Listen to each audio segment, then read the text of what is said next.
Good evening, everybody. Another bees all day on a Monday night. How'd everybody do over the weekend? Everybody have a good weekend, get in their bees and do some work. A good weekend for it. Nice day on Sunday. Hey, Hope, how are you tonight? Randy, Bundy, Mike, Keith, good to see you. So, everybody say congratulations to Clay. He's a new grandpa again. So he's watching grandkids tonight, so he's not going to be on here tonight. So congratulations, Clay. I hope the best for the new baby. So how's everybody doing? So link's been pinned in the chat at the top. So we're ready to get this party going. So, yep, we are on the way. So how's everybody's bees this week? Everybody getting into bees again? I see Keith pulled some more honey this week. How many pounds did you get, Keith, this time? 92 splits yesterday, Randy. That's good. 92 more hives.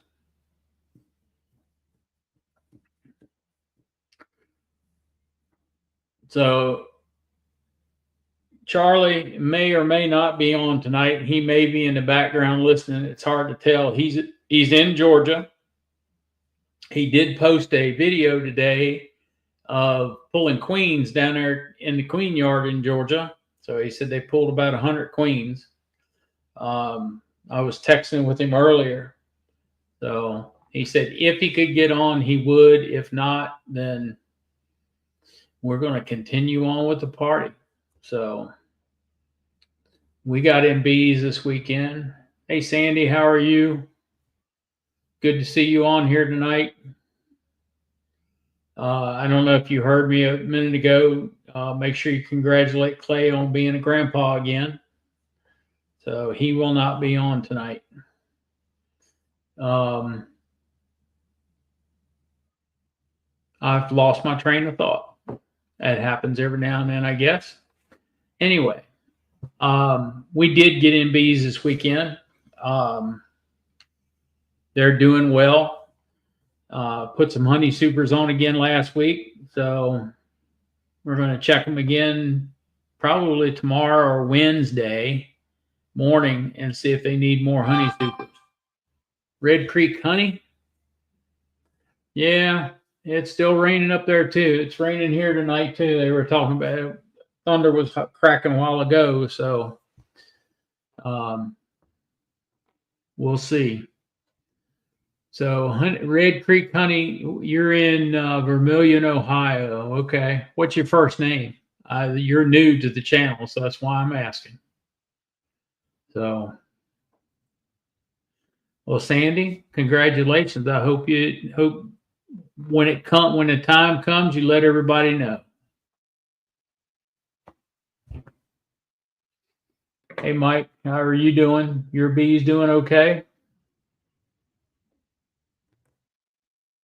Randy did 92 splits. Dennis Sherrill. There's Hope. Walked out of the scene. Some of the hives around 4:30, and all the drones were returning to the entire row. I'd never seen that before. Yeah, sometimes they do. Sometimes they do. And they'll go back right back tomorrow, especially if they can't find anything to eat out there. They will come back. So, but that's an unusual sight to catch them coming back like that. Or it could have been a comet following a queen back too. If you've got queens that went out to mate, it could have followed a queen back. It's hard to tell. So the video that Charlie posted today. How you doing, 21st B? FP mistake. Great. I'm glad it's doing well so far, Sandy. That's good to hear. So that was an interesting video to watch how they pull those queens. So if you get a chance, make sure you watch Charlie's new video. Just don't want to let them hit the tree. There you go. Yes, she fixed her Formic Pro problem. And then the other one, the Virgin Queen, following the Virgin Queen back. Yeah.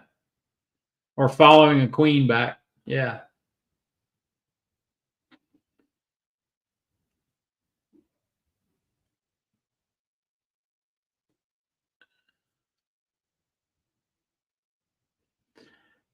I don't know that we're going to buy any from Corey Stevens this year. We're due to get some new breeders in June. So it's kind of hard to tell at this point. Typically, we don't buy virgins, but there's always first time for everything, right? So, hey, Pete, how are you this evening? So if you want to come on screen, come on in here.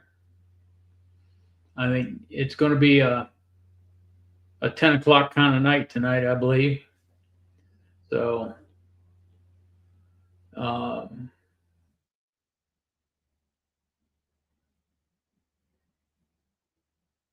yeah, Bill, Charlie is down in Georgia tonight.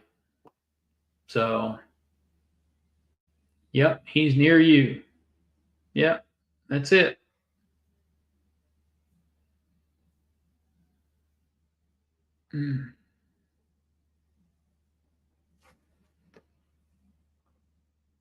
So is everybody getting some? Did everybody get some rain this weekend? There's West Cliff. How are you this evening?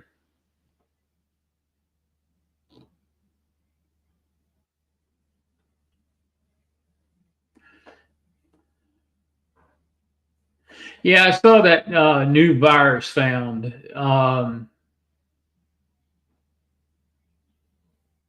I didn't get to watch the whole video because I've been in a grant meeting all day today, so I didn't get to watch it yet. So tell us a little bit about it there, Westcliff, if you watched it. Hey, Jack, Nanette, how are you tonight?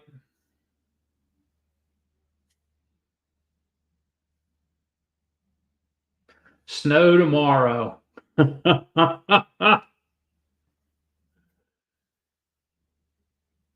Yeah, I didn't get to see what the end of it was. I didn't really get to watch it, Nancy. I wish I had because I figured it was going to be a topic of discussion tonight. So, did you get to see it or any part of it?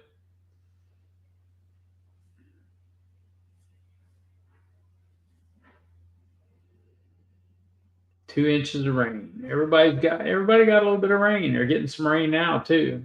All right, skies are singing. A lot of bass drum. Yep, that's right.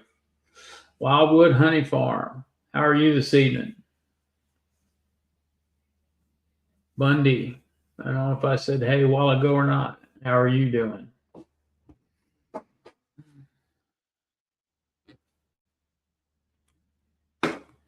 No real conclusions. Seem to be more about the methods used to discover it. Okay.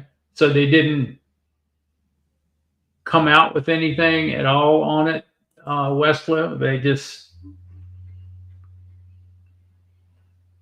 said there was a new virus out. That's all they said.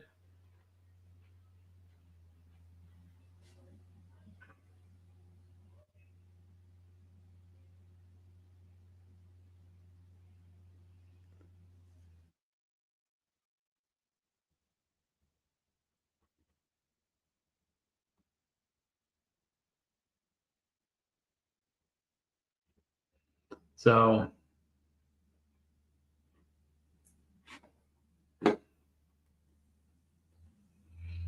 there was a couple of new ones that dropped today. So I think still, all right, here we go. Still a work in progress.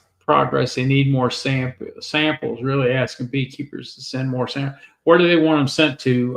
Beltsville? Or where do they want them sent, Westcliff?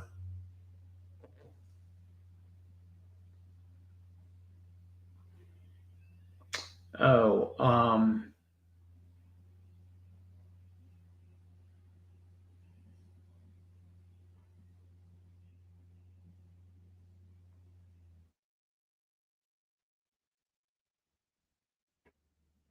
it's at the very end of the video. What the guy's name or where they want you to send them.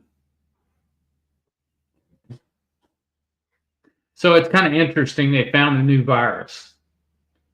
Um, they didn't give any insight into symptoms or anything like that at all. Let's see if I can pull it up here.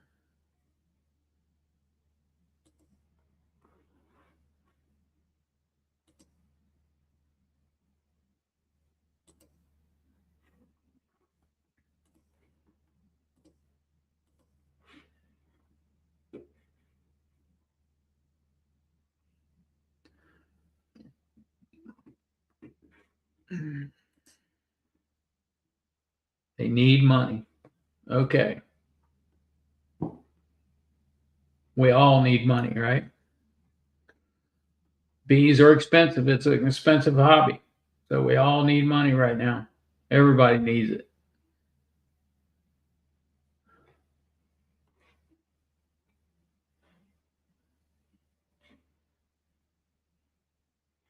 Lender. Uh,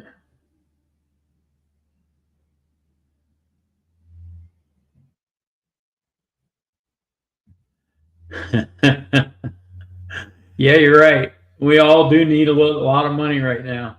It's that time of the year, right? We're putting out a lot, but we're not getting anything back in yet. Yep, you're right.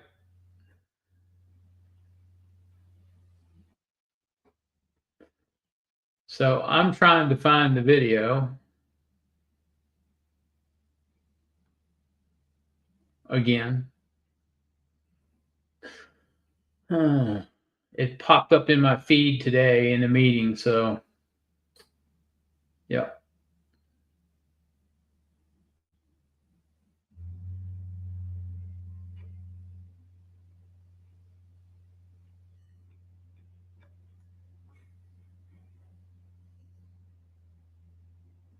So, Nancy, how's everything going with the packages? Did you get them straightened out?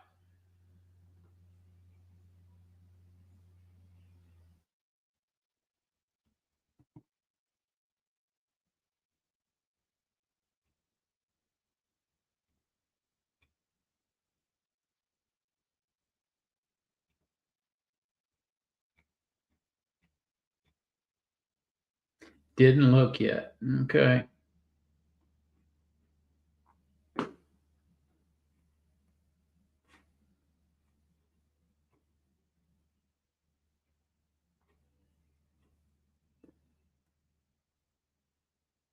So, did they give an area where this was found? That's probably a good idea. Let them go for another week, Nancy.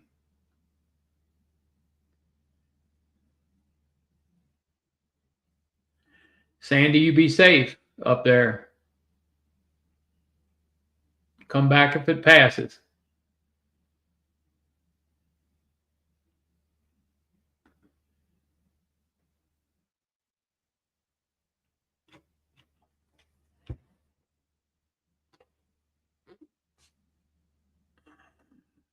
Yeah, it's raining everywhere right now, Nancy. It's starting to sprinkle a little bit here now.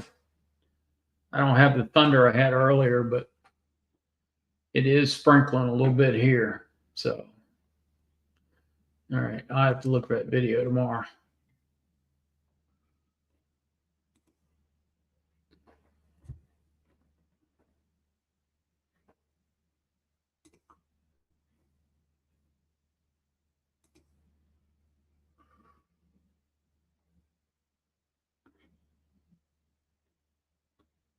Sugar water really well. Yeah, sugar water. Yeah, you can spray them down with sugar water. That'll calm them down a little bit. I mean, it'll give them something to do. They'll groom each other out. So yeah, that'll work. Hey David, how are you tonight?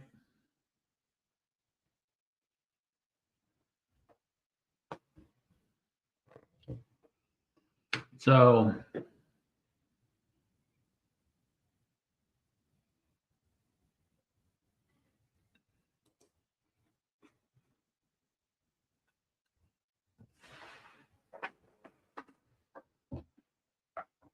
well, it's another Monday. So it's going to be a long week this week. So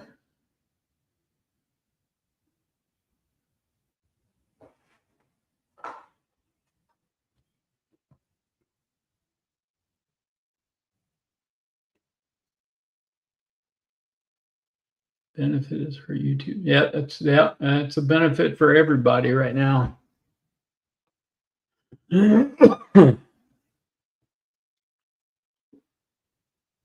Hey James, how are you tonight? Russell, how are you?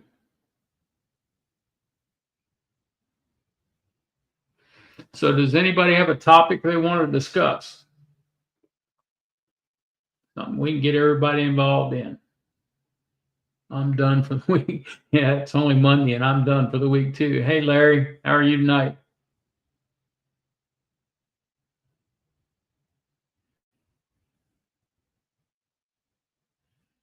Now Larry's one of our local beekeepers here, and he does cutouts and swarm catching and everything else. So, hey Keith.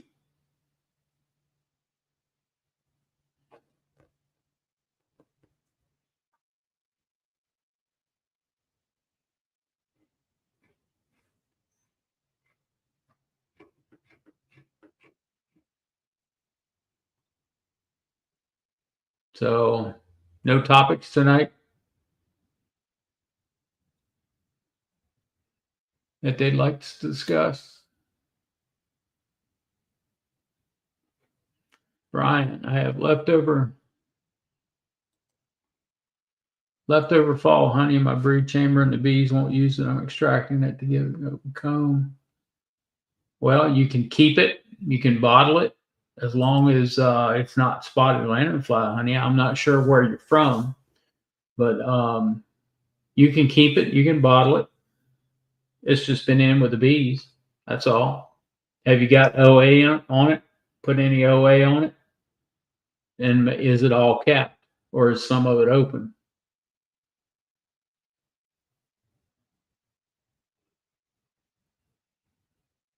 Being a year old, I don't know if they'll use it or not. They may.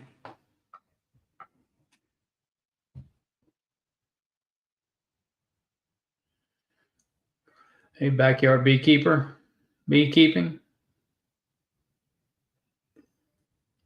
I don't. I wouldn't extract it unless you're maybe take a frame of it and put it in a swarm trap. You could do that. But if it's a mixture of open, if it's a mixture of open honey and capped honey, and you've had OA on it, I don't know if I would extract it.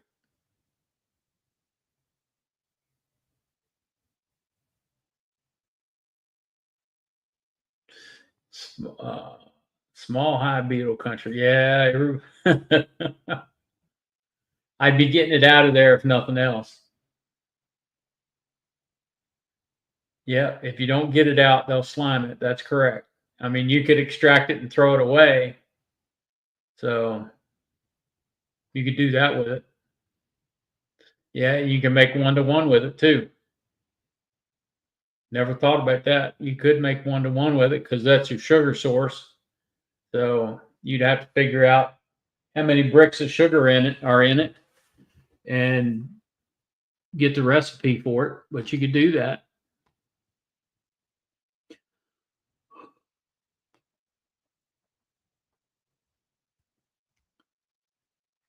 Being that it's in the brood nest, Nancy, it's not likely they'll move it up, but it's they could. I don't know. That's one of those questions only the bees will answer. Is when you see them start moving it. Have they put brood in the frame, Brian?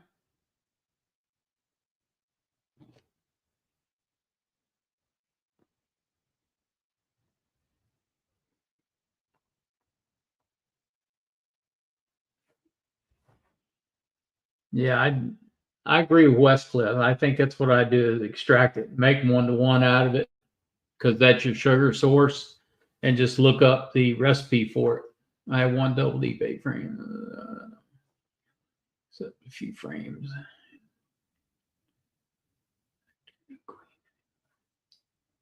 Okay, so it's just foragers in there, right? Or is it the dead out?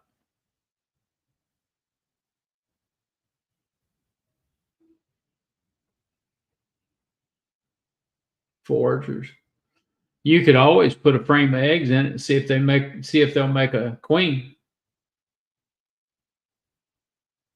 Yeah, pull some of that honey out of there and stick a couple of blank frames in there and put a frame or two of eggs and larvae in there and see what you can do. Hey Kathy, how are you tonight?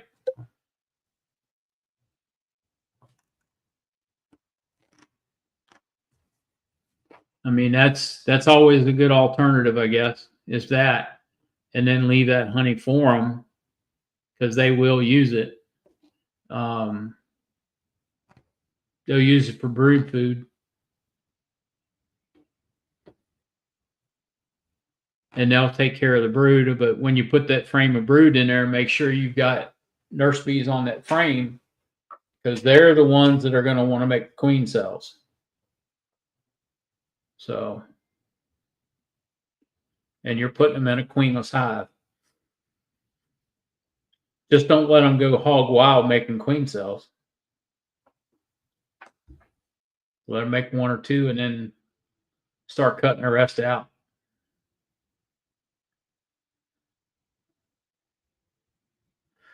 Yeah, you could do that too. 1 or 8 for the winter. Yep. Hey, misbehaving.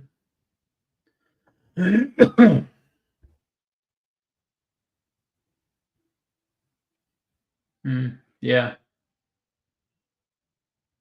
Just put them far enough away from the hive so you don't create robbing situation.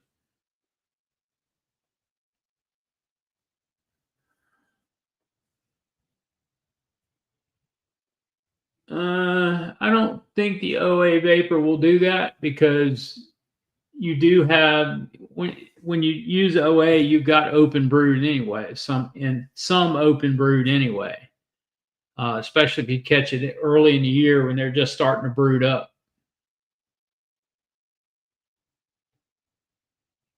Or if you use it early and there's a little bit of brood left that hadn't been capped yet, you can do that.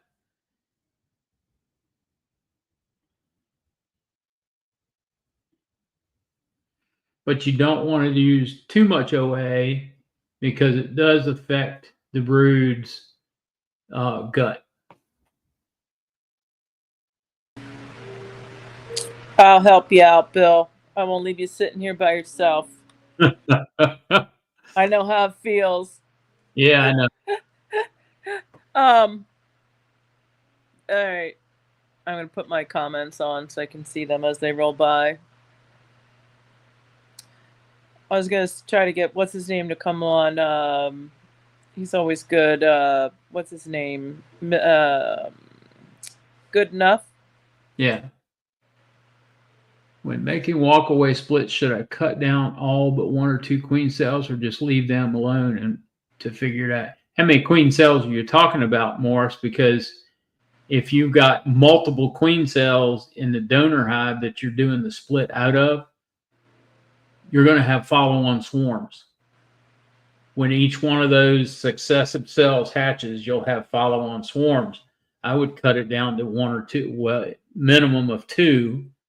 That way, when the first one hatches, if the second one's still there, when she goes out to get mated, the day she comes back, then I would take that other queen cell and put it somewhere and let it hatch, or put it in another split and let it hatch. And that way you've got another hive. Um, if you've got weak hives or weak queens, you can take those other 4 queen cells and put them in another hive that's weak. Squish the queen and put that queen cell in there, and that way you're going to requeen if you've got weak queens. Well, there's good enough. Yeah, there he is. So someone here said that they have 6. Morris said, I'm seeing 6 cells in the hives. Yep, 6. That's what I was just talking about. Oh, okay, all right, I got you. Yeah, because he did a split. I got you. And he had multiple queen cells, and he already did a split. And then he said, should he cut it down to 1 or 2? And I said, yeah. Cut it down to 1 or 2. And then he's would have 4 more that he could do, either more splits, or if he's got weak queens, he can go requeen a hive. Right. So that's an option. I mean, that way you've requeened. Yeah, DC, that you're right. It's what we were just talking about, making a nuke out of it and then requeening other hives if we have to. Yep, that's exactly what we were talking about. So, how are you, Kirk? Doing good. That's good. Did you have a good weekend? Yeah. Did most of my bee stuff actually last week. Yeah. And I split my 2 strong hives and made 5 nukes out of that. Wow. And then went down to single deeps. So what I typically do is I'll kick back, I'll do splits, kick back their brood pretty heavy, make splits with that, and either I grow my apiary or sell nukes. Yeah. Oops, sorry about that. And then geez, I opened something. I'm getting all kinds of notifications now.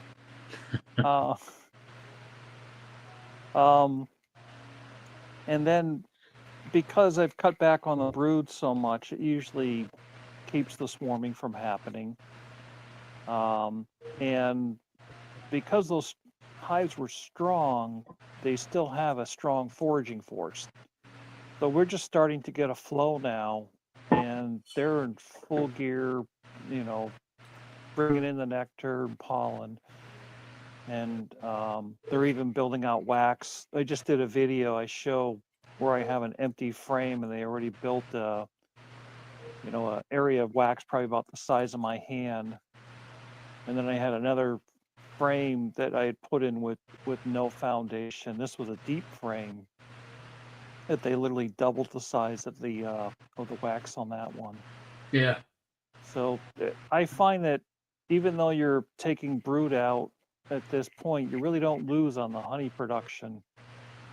And a strong queen will build back that brood pretty fast. Oh, yeah. So, hey, JT, how are you this evening? Good to see you in here. So, yeah, there's all kinds of ways to build a hive with new brood, or if you're pulling brood out of a single brood box management and you're distributing through your apiary with that brood, I mean, that's the way to do it. Yeah. It builds all your hives at once. Because I sell bees and the people I buy them from, a lot of them are new, and then a couple years later they'll come back to me and say, I came out of spring with this really strong hive and now there's something wrong. And then you go over, you look at their hive, it's full of hatched out queen cells. The population has really dropped. Yep. And it's like, God, swarm prevention's huge. It is. And it really kills your honey crop if you lose a hive to swarming. Yep. Yeah, you want to start your swarm control early Yes. and do it as best you can do it. I mean, sometimes they're going to try to jump ahead of you anyway, but there's not a Oh, yeah. lot you can do about it. Yeah, I'm in pretty good shape right now where I don't have a lot of hives, but when I was up to 15 hives and doing this all by myself, it was hard to keep up. Yeah. Yep. So we're up to 30, Wow. and it's just the wife and I working these bees, and it's kind of hard to keep up with them, but we do the best we can do. Yep. You know. So we keep them going, put it that way. We get a good honey harvest. So every year I Yeah. have. So I gotta. I don't know what I'm thinking about letting. So I have a mentee this year, and then I have the same one from last year who is coming back. So I Mhm. thought about letting, you know, how I'm having so many problems with those queens that packages that I got, and then I had gotten 5 mated queens from down south too. Mhm. And so we put them in on Monday, would have been a week ago today, and then Wednesday we went through, and I just wanted her to go in and look, you know, get it was we had a really nice day, and so she went in, and then there was, you know, 1 or 2 where they had killed her, went straight through the candy, and then so then we closed them up. I haven't looked at them since, just because it's been rainy, and I'm just letting them do their thing. But I was thinking today I might let one of them go to worker to laying workers, so she can see it. You know what I mean? Yeah. Like letting her like this mentee this year, she had bees, um didn't understand mite management, and lost them, called a swarm, lost them. So she wanted to learn, you know, beekeeping first. So um I was thinking about maybe letting one go, you know, so she can see. I want her to see the mistakes. I want her to see how to manage out of the mistakes. I don't want to just show her all the correct things and keep her Yeah. from falling. I want something to fall off the ledge so I can teach her how to bring it back around, you know? Like manage, Yeah. like we manage our colonies out of potential mistakes, but that comes from years of experience. Right. So when And you're mhm, that go ahead. well, you're doing the right thing because that way you're giving her the opportunity to learn how to manage bees correctly with your oversight. Yeah, and letting mistakes happen. So I was thinking, wow, with all of these, you know, screwed up queen, and I sprayed the crap. I mean, I sprayed them when I picked them up, sugar water, straight sugar water. I sprayed them when I picked them up. I sprayed them when I brought them out of my car. I sprayed them when I set them at the empty boxes. I sprayed the queens. I sprayed them like you know, I sprayed them a lot Yeah. because I didn't know. I mean, up until when you pull that can out, you have no idea what they have left or how much, you know. So Yeah. I wanted them to be nice. I want Hey, them, you know, to be nice because she was there, and you know, whatever. But Right. so I thought, well, this is a great opportunity, if I let one go, queenless, to show, you know, but trying to find where I can make mistakes so that she can see how you manage out of them, I guess so is where I'm going with it. DC had a great comment. He was talking about using a 5 frame um, nuke to do that. In Yeah. other Instead words, of putting a package in a big hive right away, put it in a nuke. Well, okay, DC, yes, yes. So I run 8 frames now, Yeah. and I put the packages in, so they're only. I understand what you're saying. So maybe I have extra equipment because I had a bunch of dead outs this year, kind of a planned culling of my apiary. So yeah, I'm not sacrificing, you know, they're not, they're just not even going to grow into, you know, anything. But yeah, that's a great idea. Yeah, so how so that's what we do too, Nancy. We run an 8 frame on Yep. when I put packages out. We run an 8 frame hive with a Yep. 2-frame in-frame feeder. So they're actually only on 6 frames. Oh, right. See, I don't do in-frame feeders, but yeah, Yeah. yeah. And I've been feeding. We had done some splits. So I'm feeding the 5 frames, and I'm also feeding the packages. Mm-hmm. One, because, well, they were packages, and two, we were looking at 6 days of rain. Yeah. So I threw some syrup on them. Just, Yep. I'm probably not going to get a honey crop off them anyway. Right.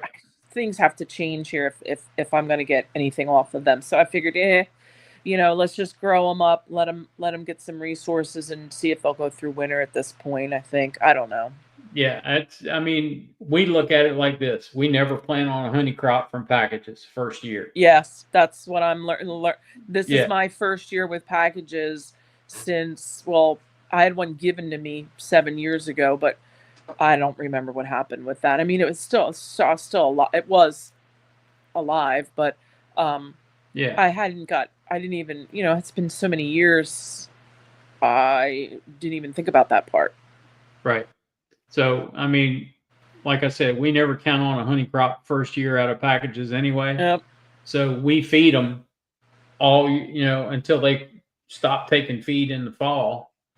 And, they're getting 1-to-1 with apis in it or super Yeah, nectar in I'm it. running Hive Alive, but yeah, Yeah. same thing. I mean, Yeah. kind of, but So, they're getting their nutrients and they are building up. I mean, most of these packages that I started on April the 8th have already filled at 6 frames. April the So, 8th. What yeah. was last Monday? Last Monday was Oh, the the first. 25th No, the 27th. Okay. Yeah, that's when I put mine in. or 28th, excuse me. So you have yours a whole month ahead of Yeah. mine Right. packages. Okay, gotcha. So, and we've added another deep and moved the feeder up. And the 2 frames that were put in to take the place of the feeder were put dead in the middle. Yep. And we've already put another deep on top. Wow. And they're already working on that. I mean, we've got a good flow going right now. Yeah, ours is trying. Yeah. Ours is trying. I mean, they did some of my real strong hives have their super that they keep. Their Right. medium. Yeah. They have that pretty much full. But they get to keep that. So yeah. um So these packages I bought this year, those are my research girls. They are going to be, they're going to go through the winter in a double deep this year.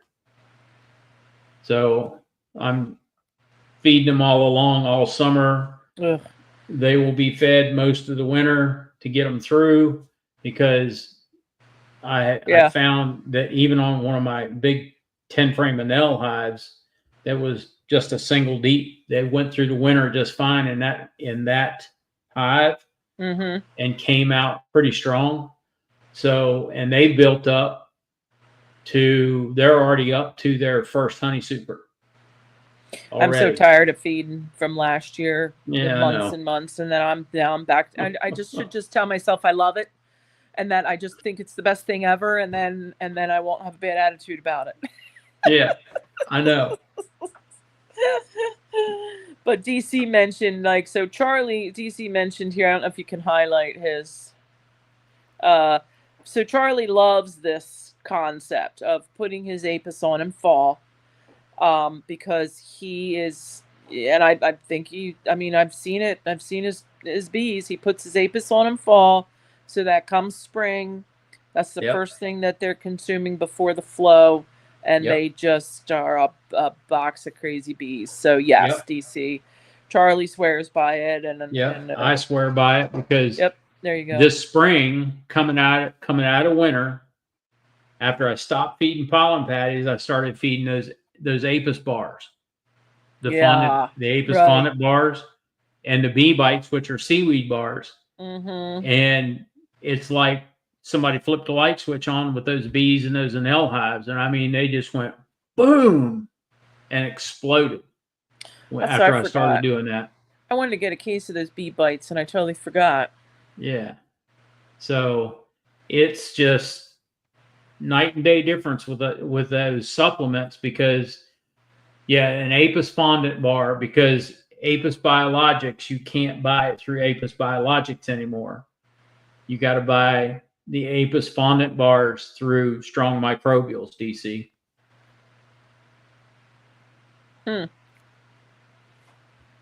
So they'd be glad to ship it to you. That's a long ways out there, unless you can find somebody on the West Coast or in Washington State that sells it. So I don't know that they have a dealer out there, but I can look real quick and tell you. Or was he? Well, DC, you could group up. Like, I don't know. Do you have a club out there? You could group up with a club and get a case and then split them. I mean, that would be kind of the best way to go, and then split the shipping. Hi, Roy. I saw Roy in here too. A couple other people. Oh, I wanted to comment on James, who's still no life, still full of no life. So James, you buying a new mower here? You said it was way back. Oh, new push mower. Why are you buying a new push mower? I don't know where it is anymore.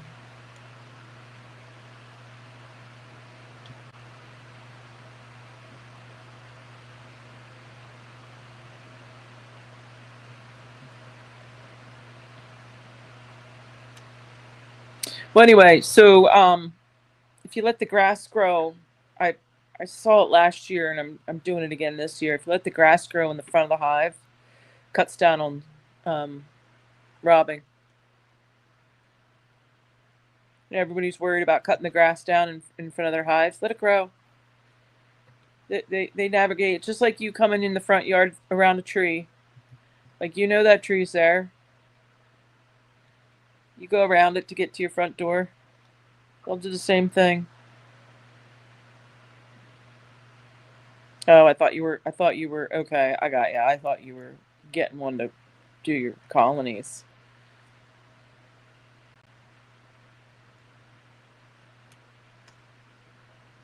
Yeah, where is DC? All right, so I put the list of dealers where they're located out there, DC, in the chat for you. Southwest, about 30 minutes north of Portland. Southwest. Yeah. So there's one in Centralia, Rochester, and Bellingham. If you're anywhere near those, they should have websites as well. The one in Centralia is Woods Bee Company. The one in Rochester is High Five Bees. And the one in Bellingham is Less's Bees. So there you go. You've got a Strong Microbials dealer out there. Todd told us to use an Apis dealer. Red Creek Honey. Wow. And that's a new name. That's a new name for me, Red Creek Honey. Yep. He told me his name earlier. He's new. Yeah. Let me find it. Oh, I got something to talk about. Okay, go ahead. I heard about it today, and I hadn't heard about it for a while. Small cell. What's that all about? Like, does anybody use small cell? And do you like it? Why do you use it? Why do you like it? Why don't you like it? Hey, Tom. That was something that I think it was Man Lake came up with it. 21st Bee can actually tell you more about small cell than probably anybody else can, because he makes it. He makes the small cell on those frames he's got. Right. Yeah. What's the how many, like, I wonder if he can come on I don't know if he might be working, running machines or whatever. Um, I'm not interested in doing it. I just was just an area I heard about it today, and I was just like, huh. I wonder if that ever like came of anything or I've heard people fooling around with it. It just sounds like another bee gadget. Well, yeah. I mean, small cell has been out here for years, and I never really looked at it because to me the large cell is the drone comb, and the medium cell is your regular size cell. What Manlake calls right cell, but I call it just your middle, your the correct size cell. Yeah, the DC is right. The Asian honeybees use a smaller cell, which is correct. And the European honeybee, I think it's a 6.2 or a 6.4. Mm-hmm. It's the millimeter on the cell. And that's what the regular honeybees use is that middle cell. And they also use a larger cell for the drone brood. Yeah, small cell is 5.9 or 4.9. So the middle of the road cell must be 5 something, 5.4, 5.5, and then your drone cell is like a 6. Yeah, it's been around a long time. That's what I thought, Tom. I thought it was their theory of before, like right, Tom, about varroa management, a system Yeah. for varroa management. But I mean, they're not really in the workers or whatever. Well, they're in the cells, period. But they're trying to constrict the cell down Yeah, yeah, around the bee to keep the mite yeah, from yeah. attaching. 5.3, Dodd says. Yeah. Okay. 5.3. Yeah. Yeah, that's what I thought. I remembered the small cell was something to do with mite management Yeah. originally. Yep. But I don't know if I'd want to, like, why do I want smaller bees or smaller queens? Or do you think they'd make smaller queens too? I don't think so because I Uh, mean the bee really isn't going to be any smaller because if you think about it, your regular cells, as they age, as that wax ages, it shrinks in size. Right. Okay. Right. Right. As that cocoon layer Yeah, that's why we don't use brood in the supers and supers in the brood or whatever. Right. right. Okay. And the size of the cell doesn't affect the size of the queen cell. Right. So, Exactly. yeah, Right. Right. right. Okay. Yeah, and DC's right. It's the saturation number of the cells on a piece of foundation, is what it is. Oh yeah. How many? Okay. There's a question. How many cells is on a regular? What we'll call regular, the 4 point, whatever that was, and Yeah, then the how 5 many? point, the Five middle, point three. the regular size that I believe it's somewhere between 2,000 and 2,500 cells on a regular sheet. Yeah, 2,500. Right? Is that what you just said? Yeah, between 2,000 and 2,500. I mean, 21st B, if Oh, you're on here, educate us a little bit here, buddy. So, but guys I are just believe that's right. It's between 2,000 and 2,500 cells. you guys are just emphasizing why I came up with good enough backyard beekeeping. There you go. I love it. Every week you remind us why that's your name, and It just I doesn't love it. matter. I know it just came up today in conversation, and I No, it's just interesting topics, but yeah, just wondered if when I have anybody. beekeepers that get wrapped around the axle, I'm like, it Yep. doesn't matter. No, I right. And I mean, Dodd had a good comment here. Think about this. If you have a large queen, which a lot of queens are fairly good size, Yeah, yeah, how are they going to get in that small cell? yes. So, Yeah, it's proven to be right. yep, Rodney. Yeah, I believe you're right, Rodney. Here's an interesting one. Have you ever seen when you put new foundation in, the queen will start laying. I'm talking about plastic foundation. Mm-hmm. The queen will start laying in the cells when there's just a small perimeter of wax on it. Yeah, she's And forcing the bees. She's forcing them to yeah, draw it faster. it's like, hurry up, guys. Yep. It's amazing how she will lay on those frames Yep. before the wax is even built up. So even if And she's and big, it doesn't matter. right, and that's true of a package happening into a pack with a package. I had 2 of them this year that were laying eggs, and they just you could just barely see the white outline of the cells being drawn out on it, and she's already dropped eggs in it, and they're like, oh. Yeah, she's ready to. Now I do. One of my packages is laying. Like one of the packages we checked back, or I checked it on Thursday, I want to say, and I dropped her in on Monday, and she was laying Thursday. So I know one of them is taken off. So I know I complain and carry on, but 1 out of the 5 I know is laying. So Yeah, Matt commented about the yeah, small Small cells. oh, feral comb.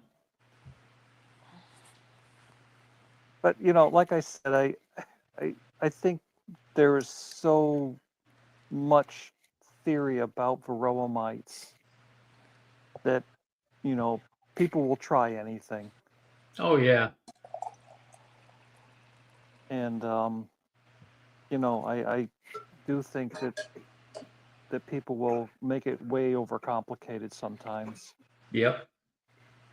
I mean, my 2 things are formic and oxalic acid, Hey, Mark. and just Marky doing Hey, Mark. them at the Mr. right Mark, times. how are you? There's Marcus Miller. You fat bottom queens. Yeah,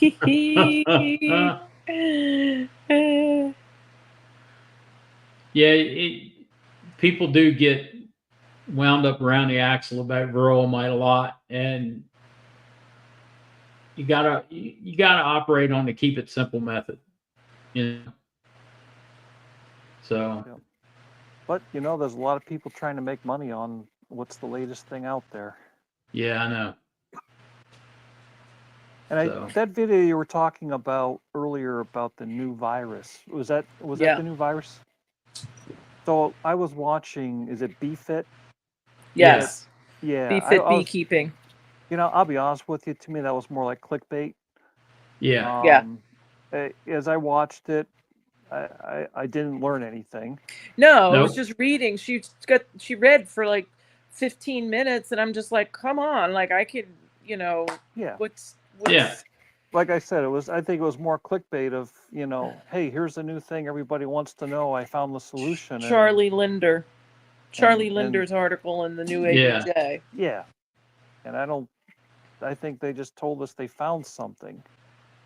So Yeah, they don't even know what it is yet. Yeah, my prior career dealt with getting to root cause, finding out was manufacturing processes, but even the beekeeping made it very, very applicable.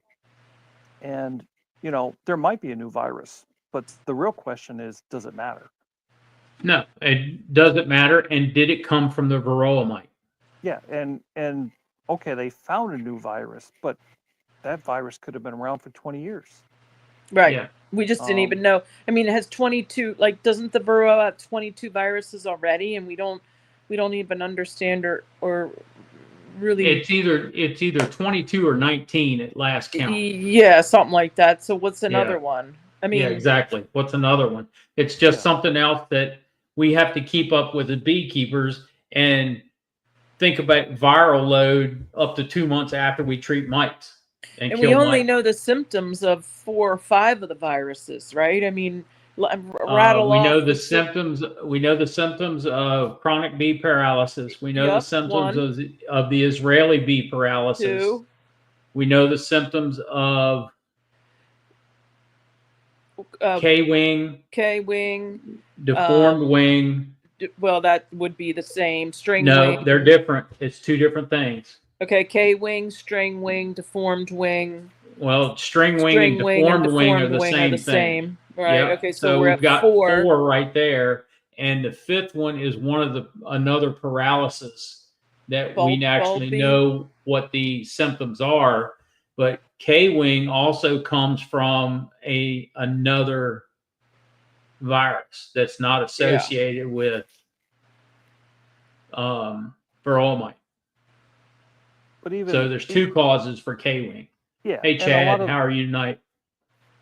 a lot of those viruses that you mentioned, because I've seen deformed wing in my hives, Mm-hmm. Yeah. and that gave me an indication that I had high mite loads. Knocked them down with formic, and the hive totally recovered. Yeah, and you can treat K wing with probiotics. Yep. Well, yeah, or what's that stuff I use? All those symptoms, those 4 symptoms. So anyway, so we're back to the 4 symptoms out of what, 19 or 22, and we only, Yeah. we only know the symptoms of a small percentage of that. And then whenever I see any of those going on, well, chalk brood, but that's, we're not gonna. I don't know. Yeah, That's not a virus, right? that's But not a virus. That can happen to anybody in the early spring. right. So So I put on the what's the stuff I use? Oh my gosh, I'm having a Hive senior Life. moment. No, the other one. I'm having a senior moment here. Strong microbials. Yeah. I put that on, and it clears up my symptoms, clears them right up. Yep. So, Yep. Well, but my point is, a lot of these viruses alone may not be a yes, death sentence for your hive. right, exactly. Yep. So yeah, Mark says he gets this question a lot, and yeah, and I get it a lot too. How do I requeen my hive, and why should I requeen my hive, and how often should I requeen my hive? Those are the questions that I get a lot. And I think Charlie and myself and a couple other people have talked why to requeen your hive to death here lately. I can tell you what the statements are, that in the mid-Atlantic states, you should requeen every other year. But like Charlie has said, and I've agreed with him, depending upon your operation and how you do your spring splits and what type of splits you do and the laying pressure that you put on that queen in the mid-Atlantic states, you could be requeening every year. And when you go to requeen a hive, we're going to cover this for you, Mark. When you go to requeen that hive,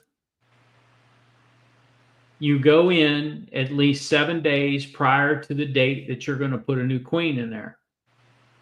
And you kill the old queen. You come back on the 4th or 5th day and kill all the queen cells that are in there, or do a split. You can do it either way you want. You can use those queen cells, or you can kill them. And then the 7th day, you come back and you put a queen in that hive. I can tell you that it's not recommended to allow them to requeen themselves, but I know people do it. I'm just saying what's recommended. I'm not saying that's the gospel. I'm not saying that's the exact way to do it. But if you're going to let your hives requeen themselves, remember, cut it down to 2 cells, or do a split, or enough splits to get it down to 2 cells. Because the more you have to think about follow-on swarms. So, I mean, if anybody's got anything different? Yeah, I'll add on to that. And this is my opinion, the way I do my bees, but I'm not a real fan of letting them requeen themselves. And I'll give the reasons for that. Is the amount of time it takes and how far backwards the hive ends up going. But it's also depends upon what you're trying to do with your hive and your operation. So the whole process of say removing the queen and letting them make their own queen cells, you have what, about 14, I guess I've heard 14, 16 days before you have a new queen emerge. Right. Then you have another probably 2 weeks before she hardens and mating flights and all that, before she starts laying again. Yep. But the whole time that's happening, no new brood is, no new eggs are being laid. You've lost a month of a laying queen, doing that. And the hive can, somewhat go backwards. Whereas putting a queen in there, you alleviate all that time. You alleviate the risk of, the queen not coming back. Or if they create enough queen cells, like you said, you got to go knock down some cells. Now all of a sudden you got swarms going out of there because you have, 6 queens in there. Yeah. I don't know. There's a lot of things more risk at doing that. And I've had beekeepers that I mentor that, they want to make their own queens. They want to do walkaway splits. And each time they do that, now we're into late summer. They're in panic modes because they don't know if they have a queen or not. Or maybe they have a virgin queen, but it's not quite performing yet. And then they think they have laying workers. It just becomes a big mess. But Yeah. so many people. Go ahead. So I want to answer DC's question. Yes, I use pheromone strips to get past certain points that they're queenless. So it does help. Yep. Yeah, But I agree with you, Kurt. I'm not a fan of letting them recreate their own queen either, because number one, because of our genetics. Mm-hmm. I want that line kept. Yeah, I'll explain at least my philosophy on the requeening or how long I keep a queen. So let's just use the start of my season this year. I have two queens that came over from 2024, and the hives are strong as can be. Overwintered hives that come out strong, those are going to be your honey producers. And what I will do is I will let basically what I'm going to do is exploit those queens. I'm going to try to get as much honey as I can out of them. I'm going to get splits out of them, and they're going to be very resourceful for me. And what I'll do is, to start my new cycle, I will create nukes from there, which are my new splits. I will grow those, like you said earlier. I'm not looking to get any honey out of those nukes. Those need to build up. But what I'm doing is I'm planning for next year's honey crop with those new queens, or with those prior year queens are where you're going to get most of your honey crops. Well, go ahead. I was just going to say that's what comes out strong. And then I don't plan on those queens overwintering again. I might try it, or at that point I might want to requeen them.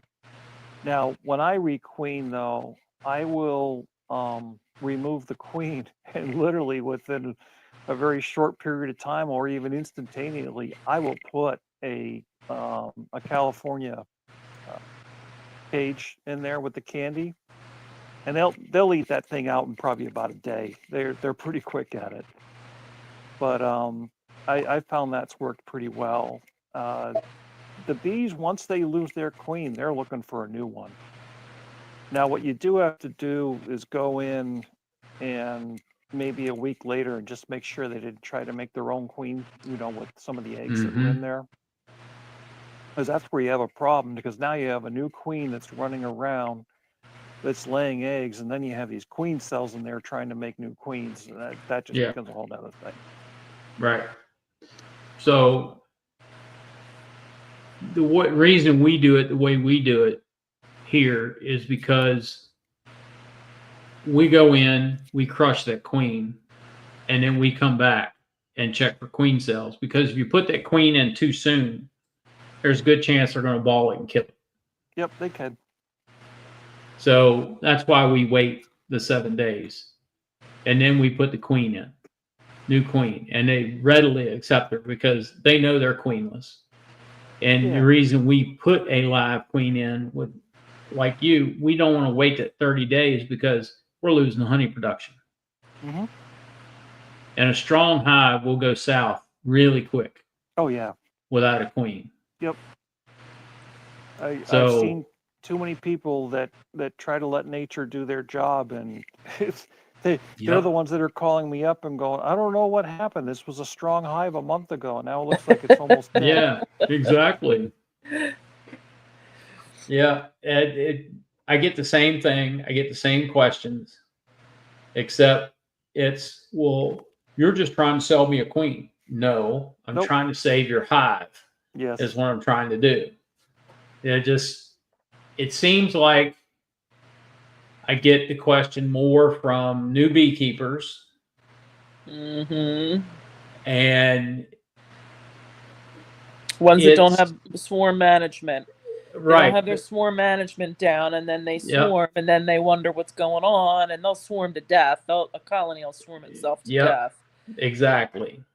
But but then again, you got to let them make a mistake so they learn from their mistakes every now and then. You know what I mean? Yep. Oh yeah. I agree with you, and some of my best customers are nukes. are those people that come to me every year going, do you have a nuke? Yeah. Or they come to you in July usually after the 15th of July and before the 30th of August and say, my queen's dead. I don't have a queen in the hive. Mm-hmm. Yes, you do. You have a queen. If you go out there and look, you'll see eggs. But if you go back the next day, you may not see the eggs in the same places you saw eggs before. Why? Bees are cannibalistic. Yes. They need that protein, and that's their way of getting the protein because there's nothing coming into the hive during the dearth. Mm-hmm. So, and it's a somewhat of a brood break, but it's not a true brood break. So, because some of the eggs do make it. I mean, they don't kill them all, but they kill most of them. Well, you still have bees that have mites on them too. Yeah, true. So you've got to still treat that midsummer treatment. And if we're going to requeen, we requeen after the midsummer treatment because we want that new queen to not go through a honey flow or her first year. Now, Bill, slow down a second. So where you're at, your location, when you say midsummer, what date? Give us not exactly a date, but is that the middle of June? Is that the middle of July? The 1st of July? Like what? The midsummer treatment that we do takes place between the 15th of July and about the 15th of August. Okay. Somewhere in that window. Okay. And it's Apigard. Gotcha. So we will requeen after that treatment because then the new queen, all she's got to do is lay winter bees. Right. So there's not a lot of pressure on her. So we let her go through that first honey flow the following spring. So that July is 1 year. And then we'll let her go through another winter and a second honey flow. She's 2 years old at that point. That July or August, she gets pinched, and we requeen again. I'm going to try something, Bill. Oh, I was going to try and stream this to my audience. Sorry, I'm pushing buttons. Never mind. I don't want to do that on my tablet. Yeah, so that's why we call it, Charlie and I up here call it summer solstice queens. Those are the queens that are going to take us through through the winter and then be our honey producers next spring. But something I'm learning through these chats that I'm hearing you guys talk about is second year queens. Like I don't even I requeen every year because we have such a demand for overwintered queens. So I sell off my queens either in a nuke or individually, so that I requeen every year through the summer solstice queens or early on. That's why I use two different colors, because I'm already requeening, but then I'll requeen summer solstice. But I was thinking about maybe leaving some of those greenies. You know, green was last year. Blue. Leaving some of those greenies till spring of next year. Blue. Blues this year. Blues this but year. I know, but last year was green. Like I would Yeah, have you're right. sold You're off, right. You're right. You're right. like I would sell off all my greens and then keep my blues and then sell, sell my blues. But I'm thinking about maybe trying to run, because some of you guys are saying about how the second year, the second flow, we'll say, not second year, second flow, that they're just really kicking it out. And I'm wondering if I'm chipping myself by not keeping some of those second flow queens. Well, see that first, the way it worked. I've heard a lot of people talk about this, and this is what we have experienced, and I have experienced, is that first year queen. She's going to kick the eggs out, and she's going to build a huge workforce that first year. Yep. When she comes into her second year, Yeah. now she doesn't have to work as hard on that workforce, but she's still kicking it out. By the end of that flow, she's pretty much done. Second flow. Second flow, she's pretty much done. So then I couldn't sell her, like I couldn't ethically sell her like I can sell my one. But where we get our overwintered queens is from our demarays. Oh. When we do a demaray, you got to do something with all them bees. When you go to break it down to winter configuration, you got to do something with all those bees. So what we do is we take nuke boxes or 8 frames. I call those nuke boxes for my purposes. Yep. And we put a queen in it. Yeah. She's in there over the winter with those bees. That's an overwintered queen. So when somebody buys an overwintered nuke from me, they are getting a fresh queen. She didn't even go through a flow yet. No, she is fresh and ready to rock and roll. The only thing she's done is laid winter bees. Right. That's all she's done. I don't count that first year as a flow for that queen. That was her first year is building up the hive. Yeah, but she's going through the flow. She's going through a flow. It, but I'm not getting honey from her. For me, I'm making those nukes now, so May, June time frame. And all I'm trying to do is get those things into 2 deeps to go into winter now. But I'm talking about coming out of a demaray, all right, you're doing a nuke. So you sell that in the spring. Right. You sell that in the spring as an overwintered queen. Okay. Most people, when they buy a nuke, it's a working hive. They're going to put it in an 8 or 10 frame box. They are going to get honey off of her that first year. Okay, I'm not talking about me. Yeah, I'm talking about who I sell them to. They're gonna take honey off of them. Now, how early would you be selling those nukes? We start selling nukes right around April 1st to April 15th is when we start. Okay, that's a big difference. Yep. Yeah, and then I'm usually done with nukes by the 15th of May when I sell them.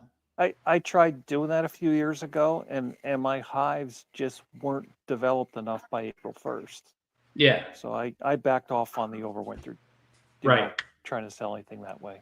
Yep.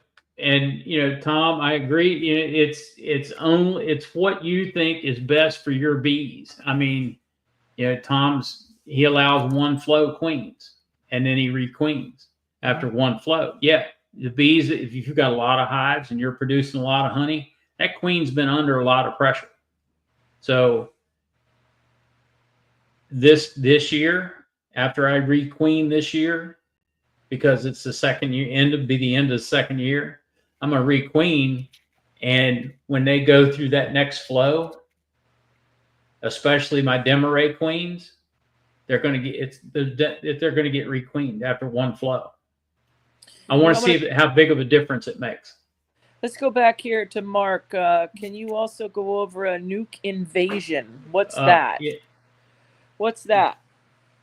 My take on a nuke invasion is when you have a nuke sitting in your yard, and a larger hive invades it. And I do think that's what you're talking about, right, Oh, a Mark? move-in where they're just moving Yeah, in. a takeover. They're moving into your dead equipment or empty equipment. No, it's not empty. It has a nuke in it. It has bees in it. They're taking it over. They're going to come in and kill the queen and take it over. Who's our smarty pantses on the class in the room here? There's a name for that. It's called the only ones. It's not supersedure. No, and it's something like that. But the only ones that do it is the Africanized, from what I understand. No. My bees did it 2 years ago. 2 of my strongest hives fought it out for days. There we go. Let's talk about that then. Give me a second. Louis being a mess here.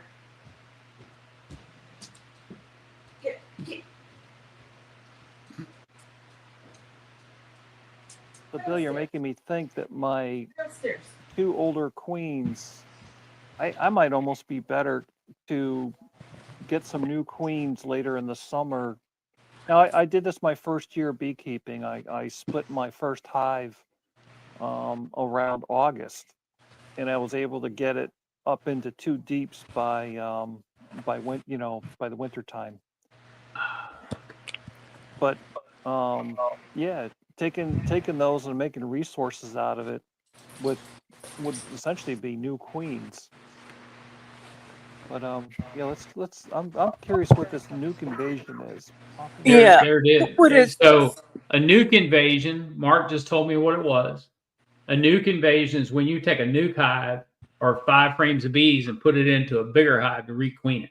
Oh, totally. I totally agree with that. I do that. Yeah, and I mean that is a way to do it. Yep, and that to me, I could pop that queen and dump that nuke into that hive, and there's enough of its resources that they'd be fine. And this whole thing about bees fighting and all that, I don't think I've ever seen that. I've only seen it twice. Yeah, when I drop a frame in or something. No, it's a weird phenomenon. And I was sitting in my truck one day, and I saw all these bees come out of this hive and land on the front. And I'm like, the heck are they doing?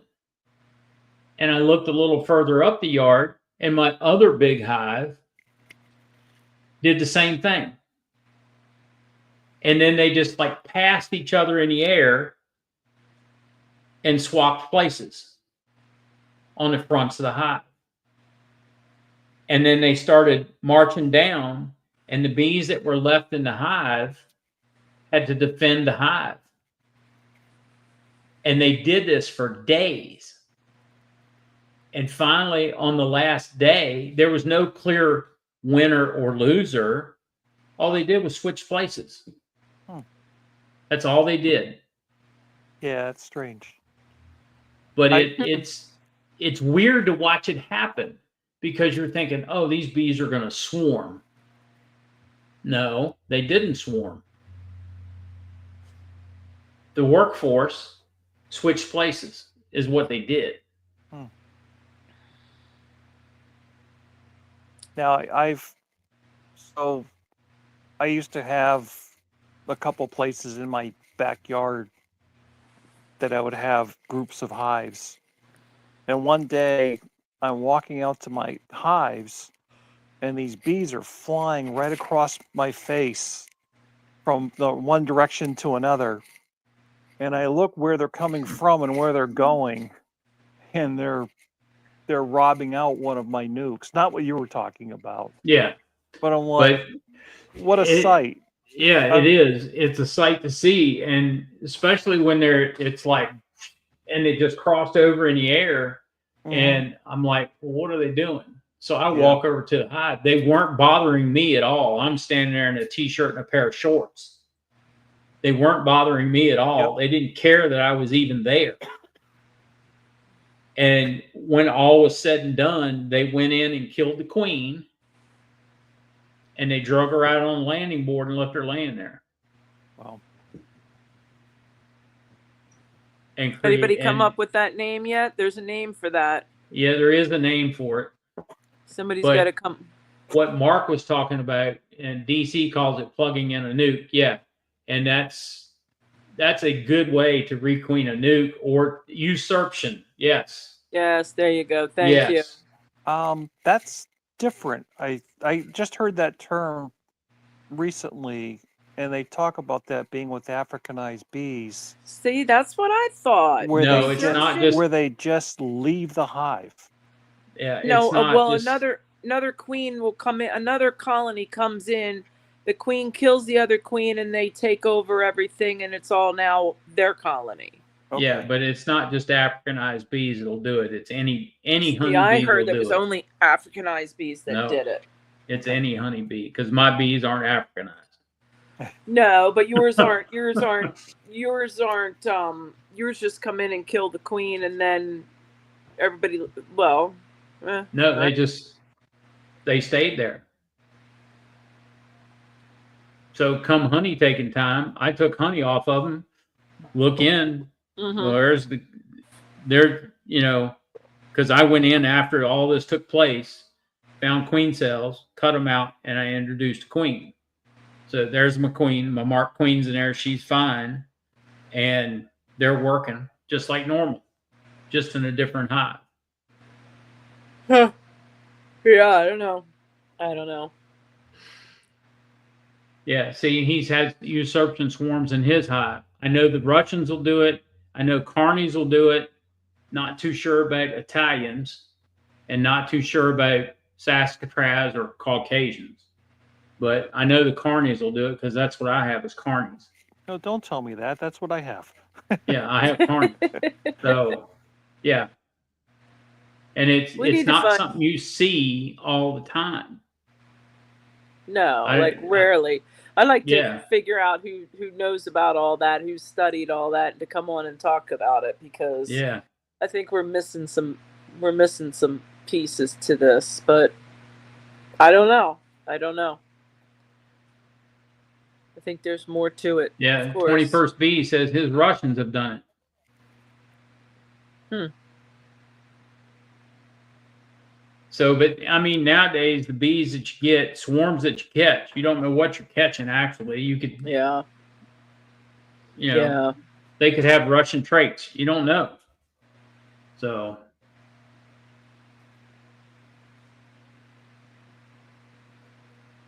I mean, one advantage of my bees are literally in my backyard. I can look out my kitchen window. The only problem is when I see my whole backyard full of bees, I know the bees are leaving one of my hives. Yeah. So any swarm that I've caught, I actually witness them leaving the hive typically. Good news is I don't have many swarms. Yeah, but when they're in the air like that, oh, it's exciting. If you take a nuke box and you spray a little bit of Swarm Commander in it, and you go out there and set it down in the yard, and you get right underneath of them, and you take the Swarm Commander and spray it in the air, they'll start coming down, and they'll check that nuke box out, and they'll go right in it. Interesting. Yeah, I did that 3 or 4 times. We had 11 hives of bees on a 1/4 acre lot. Which is a lot of bees for a 1/4 acre lot. We had a funny situation one year. My wife was helping. We have a hydraulic log splitter. We're splitting firewood. And over the sound of the log splitter, I can hear my bees. Mm-hmm. And I turn around and just go, oh, crap. Yep. And my wife has mixed feelings about me having bees. So she goes, there's no mixed feelings. She just can't stand I have. So she just waves and goes, goodbye. They went up to the top of the oak tree, did a U-turn, and came back to the yard. But yeah, I guess they figured out what they left was better than what they found, and they came back. Guess. Yeah. My best swarm trap is I have apple trees in my yard, Yeah. They've landed in those apple trees a couple times. It's like, I don't know why I have swarm traps, because they land in the apple trees every time. Well, at least your apple trees are getting pruned that way. Yes, yep. Yeah, unfortunately, when that happens, all the pollination's all gone. It's Yeah. way past that. Yeah. So, I mean, there's a lot of things that happen in a bee yard that I guess a lot of us never see. And when we get to see something like that, it's wow. You It's know, exciting. Freaks us out. yeah, Oh, it yeah. does. It does. Yeah, you know, my next door neighbor is terrified of bees, and my biggest fear is that she'll see that someday. I'm like, you do not want to see a swarm happening. So when I worked for Siemens for a while, and I was working from home during the pandemic, I'm sitting here banging away on a keyboard, typing an email. I have a window right here, and I saw something moving, and I looked, and there's a little kid standing there. Hey, mister, you have honeybees? I said, yeah. He said, all right, I'll be right back. So he comes back with his mother, and his mother walks up. She says, you have honeybees? I said, yeah. She said, I think your honeybees are in my tree. I said, okay, I'll come look. What I wanted to say and didn't is they're not my bees. They don't have my brand on them. I didn't. I went ahead and caught them because I knew they were my bees and put them back in the hive that they came out of because that was the only hive box I had at the time. And they stayed. I don't know why, but they stayed. So funny story about your you know, the bees not being branded is this neighbor that I do have problems with came over very angry with me one day because there were these insects flying out of their doorbell. So around their doorbell was a hole. And he's like, your bees made a home in my wall, you know, get your effing bees out of here and all this and all that. I mean, he's really rude to me. I look closely and I'm going, not my bees, those are yellow jackets. I said, I don't keep yellow jackets. You know, and his response was, they're all yours. I'm like, nope. Yeah. But my went from I'll help you out to good luck. Yeah, exactly. Especially when they start blaming you for something that yellow Yeah. jackets or bumblebees have done. Yeah, Yeah. well, being very nasty with me, and it's yellow jackets on top of that. I'm like, Yeah. you know, I would have put my suit on and dealt with them, but nope, they're all yours. Do what you Yep. want. Have fun. Yep. Next time you might be a little nicer. Yeah. So I had a swarm call a couple years ago, and lady comes to the store. She says, my landscaper keeps getting stung by these bees whenever he gets near the gate post. I'm like, okay, can you come look at them and get these honeybees out of this gate post? And I said, do you have a picture of them? No, I can't get close enough to get a picture. That was clue number one.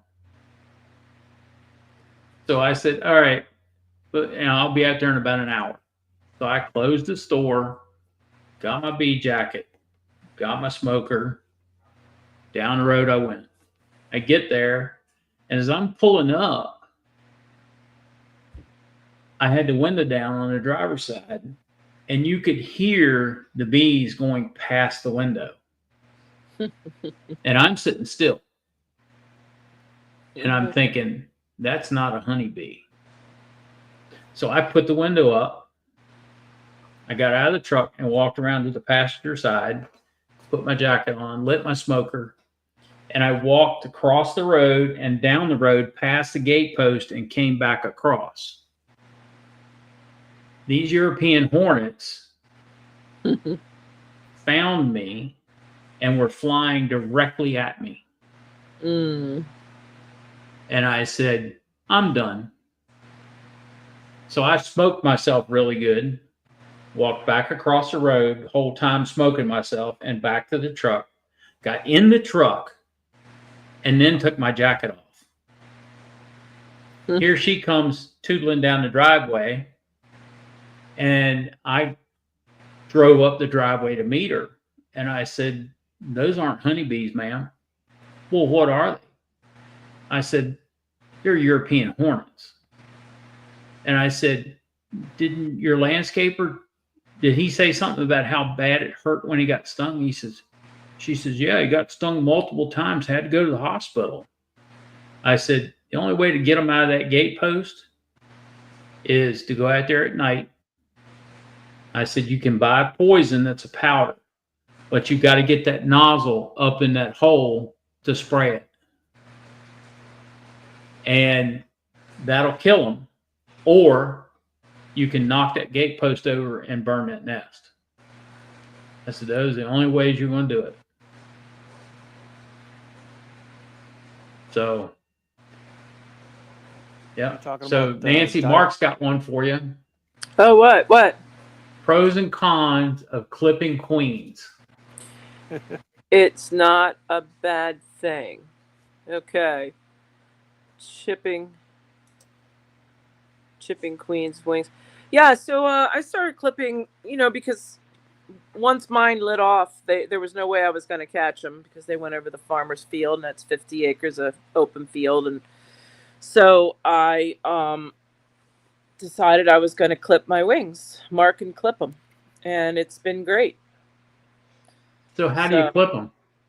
I hold them tight, and then I get the little scissors underneath their one wing and just clip one wing like halfway up. So you're clipping the small wing? No, it's the bigger wing. It's the one that's on top. You can get underneath it. I'm gonna make a video. It's just you put your sharp scissors underneath there and clip her. But you want to clip her first and then mark her because they get squirrely sometimes. So and they do get away from you because you've just been lifting heavy boxes and you've just been manipulating things and trying to unstick frames that want to be stuck, and then you gotta daintily handle this queen, with utmost care, and she gets away from you. So mated queens will come right back down, a couple minutes, but virgin queens, they usually come back down too, but they'll stop on a branch or whatnot. So, it can get fun. Oh, I'm sure. But these I've never had a bee reject a queen with a clipped wing, because I don't think that's anything. She's mated, so they don't really think her having to go out and mate again. So yeah. So are you just clipping one or both of them? Just one. So she'll spin around in circles. And I did have one that landed on a tree about, I don't know, 6-7 feet away, low. Like, I think they lifted her. Yeah. They lifted her and she ended up on the tree trunk 5-6 feet away. But and I could manage that. So I want to start putting numbers on. That's my next goal, is I want to number them. Get a really good pair of tweezers. Yeah, I got them. I want to get the glue and the little tags, and I want to number them. So when you handle your queens, are you barehanded or how are you handling them? I don't wear gloves at all, ever. Okay. I don't wear gloves. I wear gloves when I do formic. Okay, but no, I don't. I got a swarm down from a tree the other day, and I didn't. It's just not comfortable for me anymore. Like, it just doesn't even enter my mind to put gloves on. Okay. When you go to glue those on, you might want to practice on some drones. Yeah, I definitely have to practice on something. Yeah. Getting that Mark tiny little. drones. Yeah. Well, getting their wings. I'd probably the first one or two I would do of those. I would probably bring them in the house. On the kitchen table and kind of, or in the small bathroom. And well, I clip their wing first. So let's see what's more. Have you seen the magnetic for queens? It's really cool. Magnetic. See the magnetic. You mean the little magnetic thing that goes on the back of a queen, Mark? That'd be a good way to find her. Yeah, I don't know. Maybe he's saying that there's one that just is a magnetic, like 2 pieces of magnet that you stick on it. You don't even have to do the glue. I'm wondering if that's what he's talking about. Yeah. Yeah. No, let me know. Send me a site for something like that. I don't Yeah, even know where really. to look for those, but yeah, I'd do those in a heartbeat. The only con about clipping, if you got big goofy fingers, you just don't want to get that queen's front leg. Right. You'll get her back leg, because she's always trying to get that back leg up to get out of your fingers. But that one doesn't matter. So it's front legs, her measuring legs. You don't want to clip them. Right. No, Gary, Stu, they're not looking at a bee's aesthetics like that. No. It's not like you looking at a woman and saying, "Oh, look at her nice long hair." They don't. It's not parts that queen really even needs anymore. Yep. You're using your human. What's that called? You use your human perception. Yeah. But yeah, I mean, people gotta. I mean, I don't know. I wouldn't. I don't know. I couldn't run a yard without doing it now with mite management. You Or can pick, there you go. Yep. You can pick her up with a magnet. It's a piece of metal that you glue on her. And yeah. That's cheating. No, that's an easy way to find a queen. Oh, so you glue on the little number that you glue on her thorax is a metal, is a magnetized piece of metal, and then you would just. But why would I pick her up again? In case you're looking for her and you can't find her, that's a way to find her. Oh, run like a. Yeah, just run run a a magnet horse over it, and when you pick or her up, cow there she magnet. is. You've got her. What is little But, cow magnets? We used to feed the cows, and then they poop them out with stuff or whatever. There's little magnets. Yeah. Running over the. Yeah, But I love to it tag would them be kind of hard to get her off the magnet. once she's on there. I would love if anybody has any tagging, numbered taggings that they use or that they would recommend. Drop me a line, because that's my next step. I'm marking and clipping, and that's getting a little boring by now. I want to ante it up. I'd like to put little antennae on them too.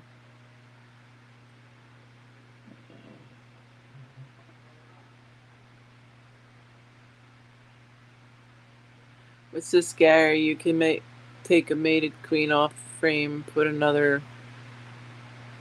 Yeah. You spray her with water, and then it'll help it too.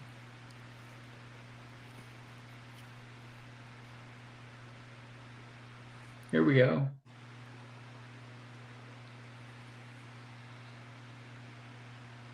Let's just see. I cut a wing. What are you looking at?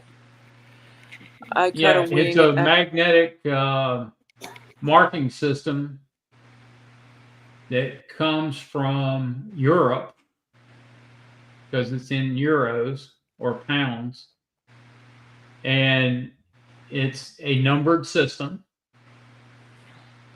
There's 20 of them in there, and the magnet is like a pin.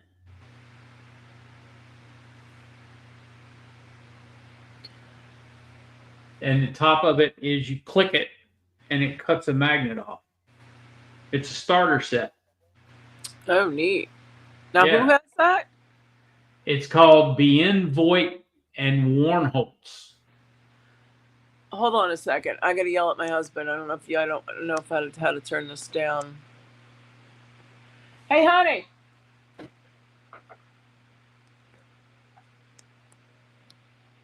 Honey. All right. You hear that? Yeah, it's raining. Or is that background noise? I was hollering. I was hollering at my husband. There's function to it. I only mark queens for snook sales, and not for what I wanted. Yeah, all So, the magnetic ones that I'm seeing mm-hmm. come from Europe.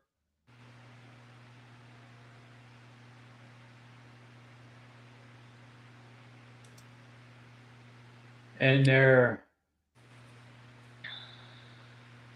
mostly Germany.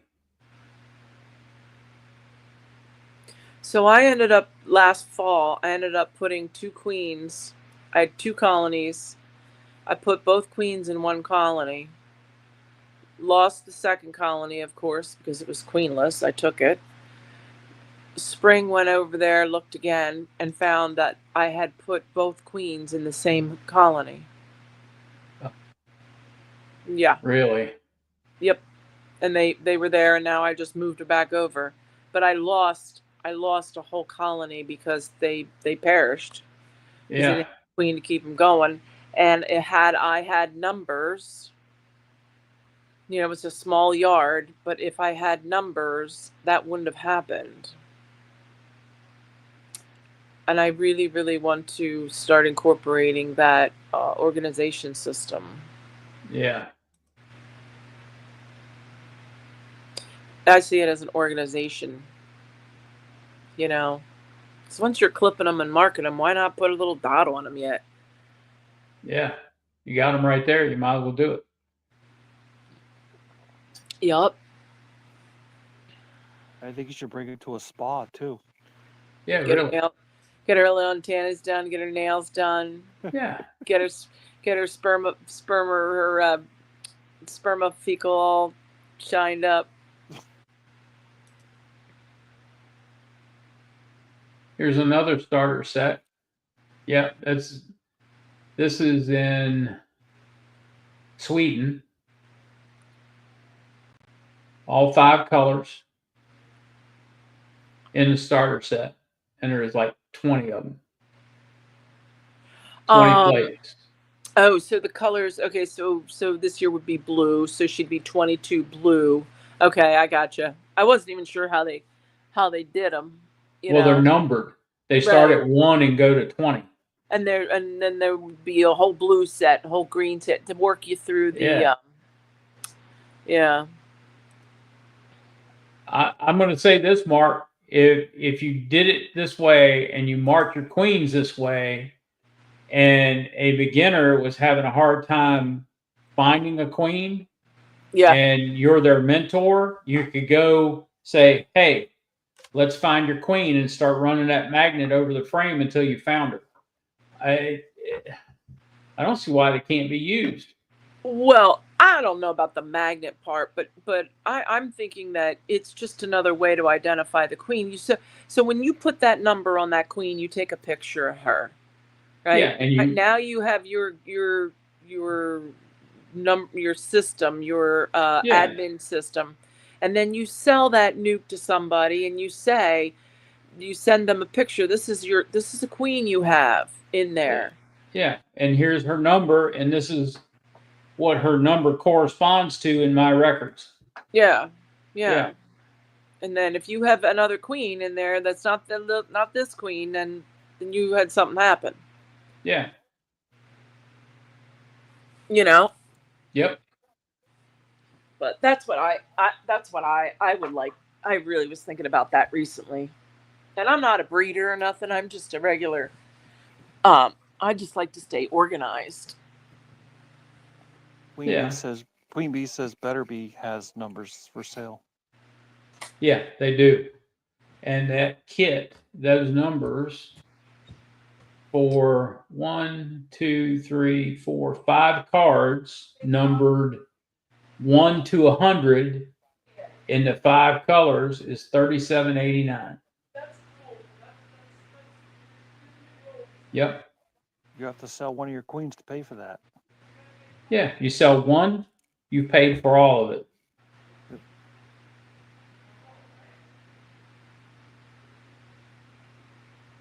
And actually, to pay for the shipping, depending upon where you're at, for something like that, for them to ship it to me is probably like $5. I sell one marked queen at $45. There you go. You've paid for it.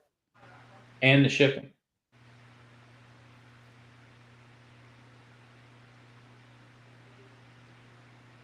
Yep.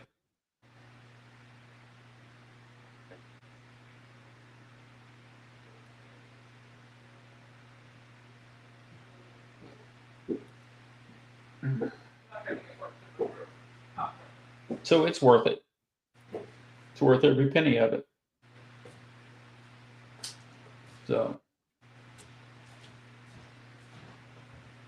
yeah, Mark, I like that. That would be pretty neat to do. Pretty cool. So,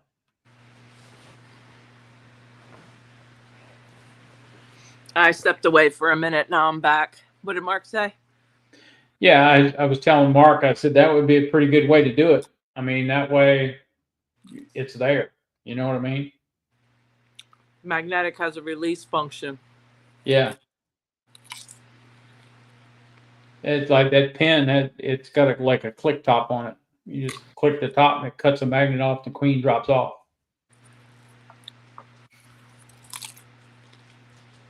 So that'd be a good way to do it. So Brian, are you saying they requeened her after you messed up her wing, or what? Yeah, really. Brian C, is that what you're saying? I think he's saying he messed up his queen because the scissors were dull. Ah, using crappy scissors. Yeah, okay. You end up ripping the wing off instead of cutting it. Yeah, exactly. Yeah, you have to have brand new scissors. Yeah, you got to grab your wife's sewing scissors. Oh God. No. Don't say that. Don't say that, Kirk. They're $2. Get your own. Yep. And then halfway through the season, you're gonna get another pair anyway. So. Yeah, because you're gonna lose the pair you started with. Right. Exactly. So just buy 2 at a time and be done with it. Yeah. So just buy 2 of them, lose them both, and then buy 2 more. Yeah, I was just starting trouble. Yeah, I know.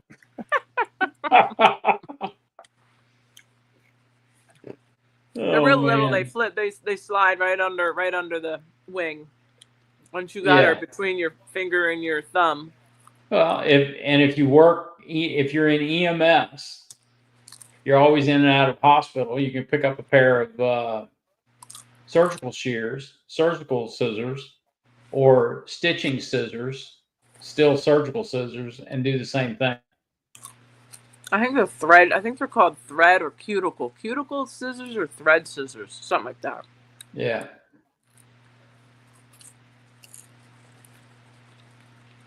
How do the breeder queen salesmen mark their queens? They don't unless you ask for it. I don't know. Is that a joke? No, I think Roy's serious. If you ask for them to mark a breeder queen, they will. If you don't ask for it, they're not marked. Yeah, they charge you $5. Yep, $5 to mark them. And she'll probably be white. Maybe. But yeah, that way the price is $1,505. So, Bill, can you explain why you would buy a breeder queen? And I'm not trying to. Well, if you're into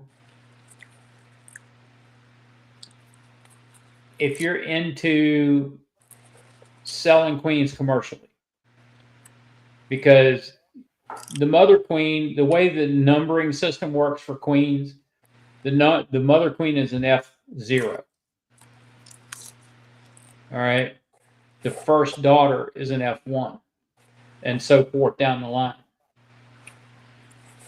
So let's say you buy your first daughter is an F1, and she swarms, leaves the cell. You let that cell mature and emerge. That's an F2. So Yeah. From mother queen to F1, she retains 75 to 85% of the genes of her mother. From F1 to F2, they lose 40% of those genes. From F2 to F3, they lose 25 to 35% of those genes. F3 to F4, all those good genes that you had at the beginning with that F1 are almost gone. It's down to like 15 to 20% of it left. And from F4 to F5, when you get to F5, whoever she's breeding with out there, those genes take over. So the drone genes would take over. At F5, and she really has no genes carried over from mama, from the mother queen, from her grandmother, great grandmother, great great, Yeah, she's great great great great great great great great great great great. Yeah, Yeah, I get it. She has no genes left of that mother queen. It's just genes that she was born with that takes over. Okay. Yeah, and 21st B, it's not just about seeing them; it's about their lineage and yeah, where they came from, and right. you know, so because you can have bees hop from one. Like when you buy a breeder queen, we buy breeder queens to have certain genetic traits: overwintering, laying ability, temperament, and VHS tendencies. The VHS tendencies that we get are usually anywhere from 50 to 65%. Uh-huh. If you get a 65% VHS tendency queen, she's VHS, and her offspring will be VHS. But that tendency drops the further down the line you go. So that's what you got to remember. And if you get that F1 daughter and you like those genes and you want to maintain that genetic line, no matter how old that breeder queen is, at usually the 4th or 5th year, we squish them because they're about played out if they make it that long. So that F1 will always have those good genetics. And if you breed for temperament and laying ability, you can't beat those queens. And every queen daughter that breeder queen lays is an F1.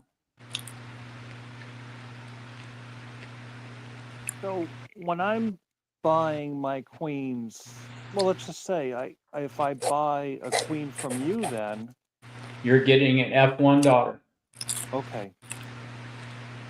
And I'll be honest with you, the place I buy my queens, I have no idea what I'm getting. There you go. I know what my queens are. Yeah.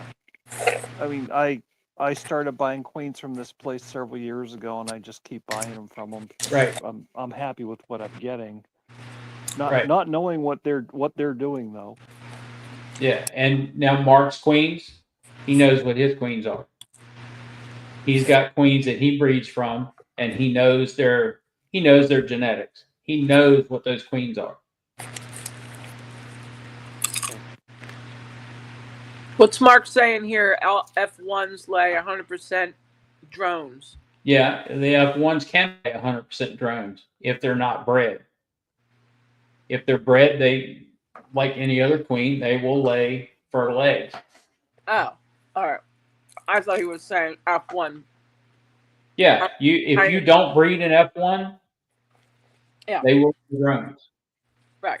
All right. I Any was queen that is not bred will lay drones. right, but I didn't know that. Right. I didn't know. Yeah. Wait, a little. When you say not bred, do you mean like a virgin queen or what? Yeah, they're virgins. They lay drones. Oh, yeah. Okay. They have the ability to lay drones. Yep. Just like a worker bee has the ability to lay drones because she's not bred.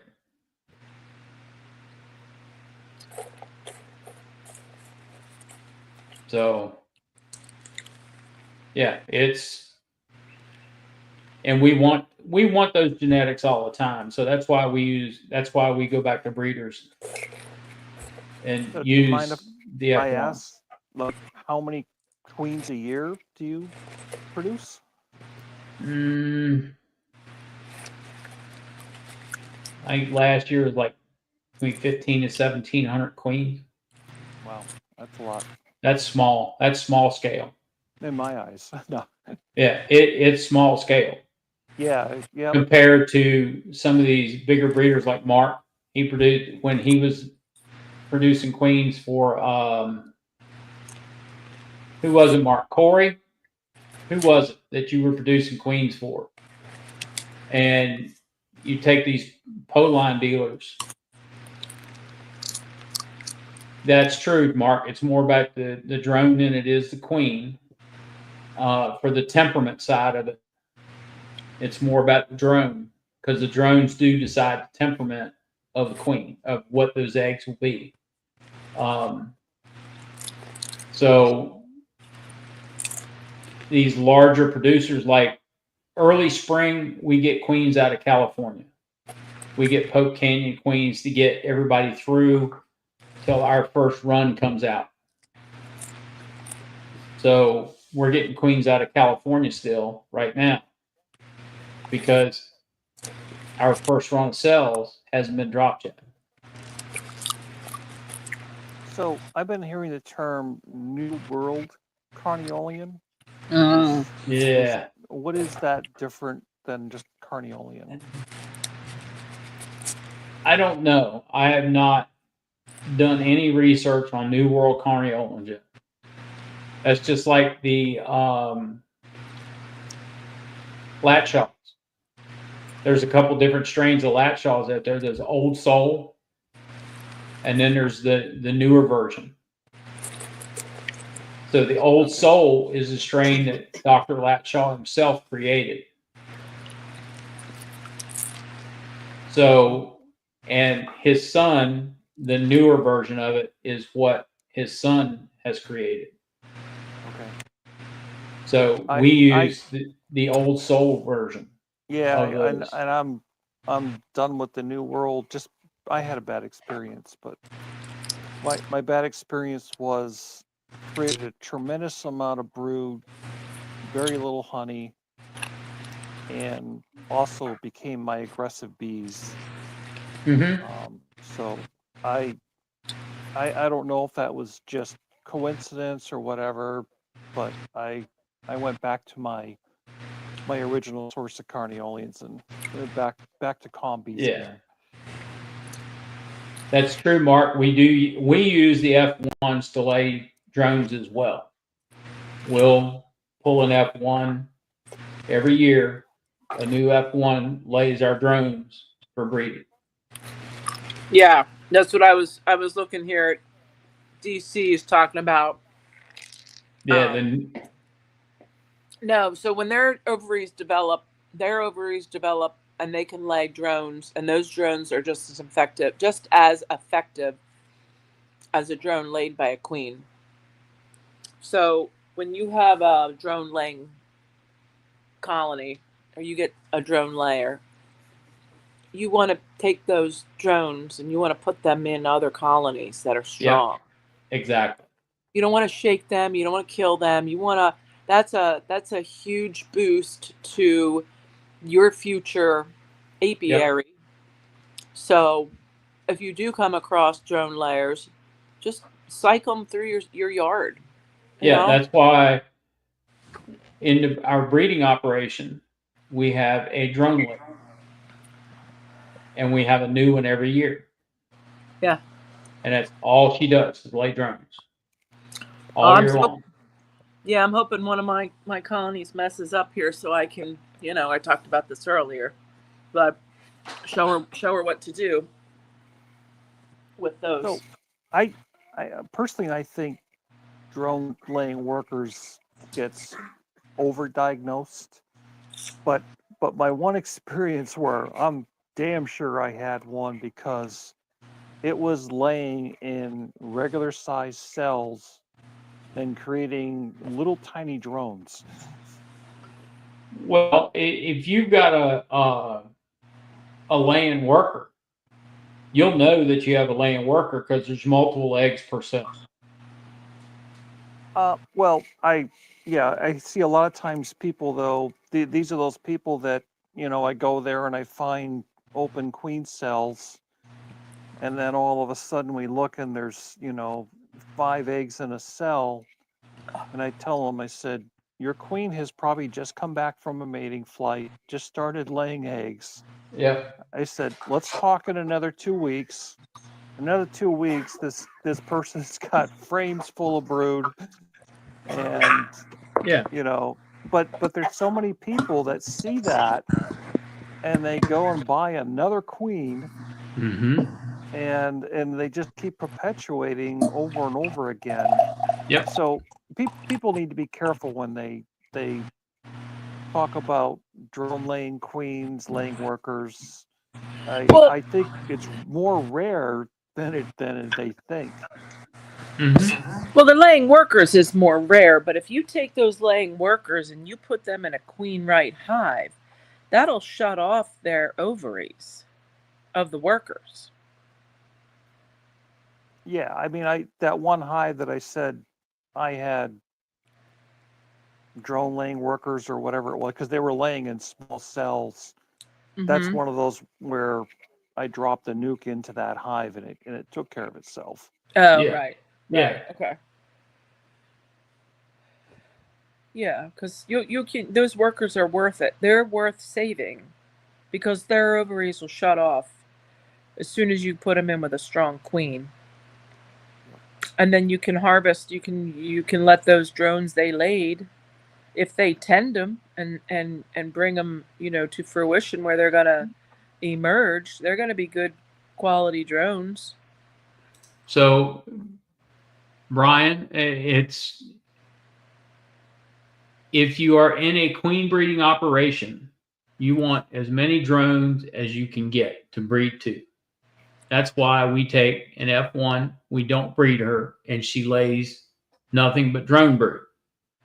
But there are nurse bees in that hive to take care of the drone, the eggs and the larvae. So, you never run out of the nurse bees.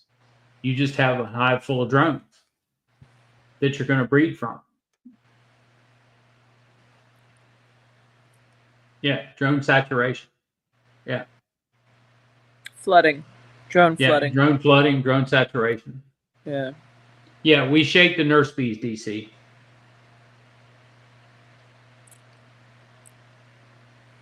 All right, guys. Yep, it's 10 o'clock. So I'm going to go. I don't know how long you'll stay on. And then Tom's tomorrow, and I'm Wednesday. Yep. And then Charlie is Friday. Yep. So I think I'm going to push it to 7 o'clock on Wednesday. You'll see. Just because it's getting a little later. Yeah. So. Well, I'm hoping to get you. Thank everybody for coming out tonight. Yep. It's been an interesting topic tonight. So if you've enjoyed the topic tonight, at the end, click the like button. If you haven't subscribed yet, please subscribe. It helps us all out in the long run. It keeps us going. And it's been a great night. And again, to Clay, congratulations on being a grandpa again. So, and I wish the best for the new baby. So There we go. good night, everybody. All right. And Good I night. will see you later this week. Good night. Good night.